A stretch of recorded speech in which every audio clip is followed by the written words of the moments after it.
যদি সদায় সুখী আৰু ধনৱান হৈ থাকিব বিচাৰে তেনেহ'লে এই চাৰিটা কথা ভালদৰে মনৰ ভিতৰত সুমুৱাই লওক। জয় শ্ৰীকৃষ্ণ। সকলোকে স্বাগত কৰিছোঁ বি কুমাৰ 2023 মটিভেশ্যন চেনেললৈ। প্ৰিয় দৰ্শক, আজি এই আমাৰ কথাখিনি বহুতো জ্ঞানৰে সম্পন্ন হৈছে, গতিকে কথাখিনি শেষৰলৈকে মন দি শুনিব।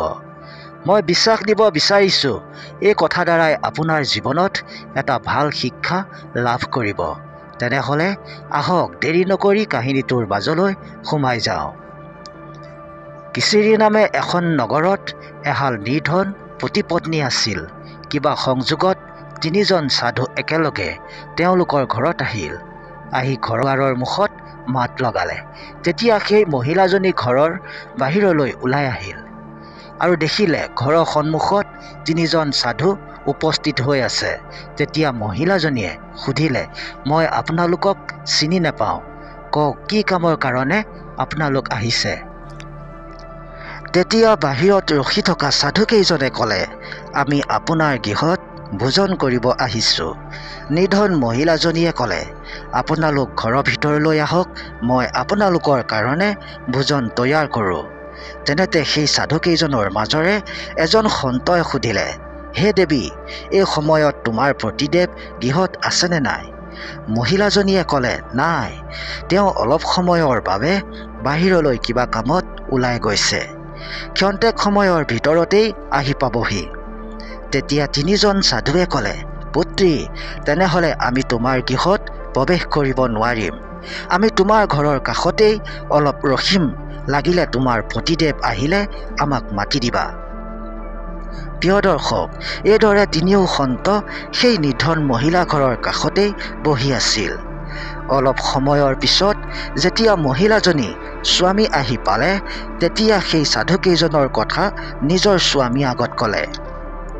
স্বামীয়েও তেওঁলোকক ঘৰলৈ মাতি অনা কথা তেওঁৰ পত্নীক ক'লে। সেই মহিলাজনীয়ে সাধুকেইজনক মাতি নিবলৈ তেওঁলোকৰ কাষলৈ আহিল আৰু ক'লে, হে মহাত্মাসকল, মোৰ স্বামী এতিয়া আহি পালেহি, এতিয়া আমাৰ গৃহলৈ আহক। সন্তজনে ক'ব ল'লে, পুত্ৰী, আমি তিনিজন সাধু আনৰ ঘৰত একেলগে প্ৰৱেশ নকৰোঁ, কিয়নো আমি তিনিজনৰ ভিতৰত এজনৰ নাম ধন আৰু দ্বিতীয়জনৰ নাম সফলতা আৰু তৃতীয়জনৰ নাম প্ৰেম হয়। তুমি গৈ তোমাৰ স্বামীক সোধাগৈ প্ৰথমে কাক মাতিবলৈ কয়। প্ৰিয় দৰ্শক, সাধুকেইজনৰ কথা শুনি মহিলাজনীয়ে গৈ নিজৰ স্বামীক ক'লে। সেই কথা শুনি মহিলাজনী স্বামী বহুত সুখী হ'ল আৰু ক'বলৈ ল'লে, এটা কাম কৰা, আমি বহুত বেছি দৰিদ্ৰতা, গতিকে যোৱা, সকলোতকৈ প্ৰথমে ধনক মাতি আনা। ধনক মাতিলে আমাৰ দৰিদ্ৰতা নাইকিয়া হ'ব আৰু আমি ধনৱান হৈ পৰিম। পত্নীয়ে ক'লে, আমি সফলতাকে মাতোঁ নেকি?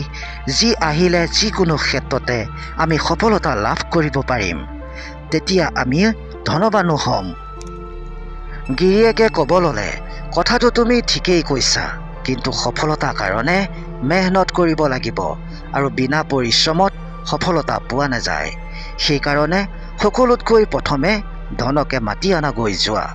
প্ৰিয় দৰ্শক, এইদৰে স্বামী স্ত্ৰীৰ দুয়োৰ মাজত কথাটো কথোপকথন হৈ আছিল। এনেকৈ ওলট পালট হৈ থাকি বহুত সময় হ'ল।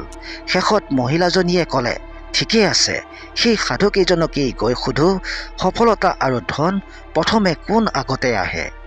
মহিলাজনী বাহিৰলৈ গ'ল আৰু সাধুকেইজনক গৈ ক'লে, ধন আৰু সফলতা যি প্ৰথমে আহিব খোজে তেওঁৱেই আহক।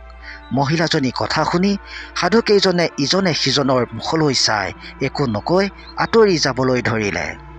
তিনিওজন গুচি যোৱা দেখি সেই মহিলাজনীয়ে ক'বলৈ ধৰিলে, আপোনালোক এইদৰে কিয় গুচি যাব ওলাইছে? অলপ ৰখক।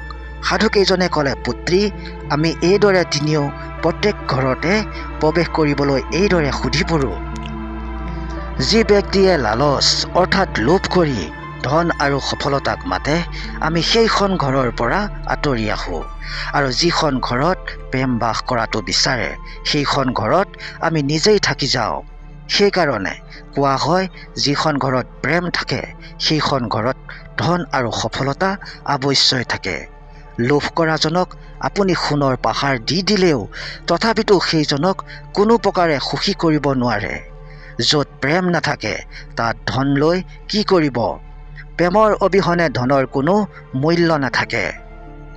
যেনেকৈ বৃদ্ধ সময়ৰ সুন্দৰ ৰূপ, আশা, ধীৰতা, মৃত্যু, প্ৰাণকো দুখ দেখা, নিয়মক, ক্ৰোধ, লক্ষ্মী, নিজ পুৰুষৰ সেৱা, সৎসভা কাম, লজ্জা আৰু অভিমানে সৰ্ব সুখ নষ্ট কৰি দিয়ে।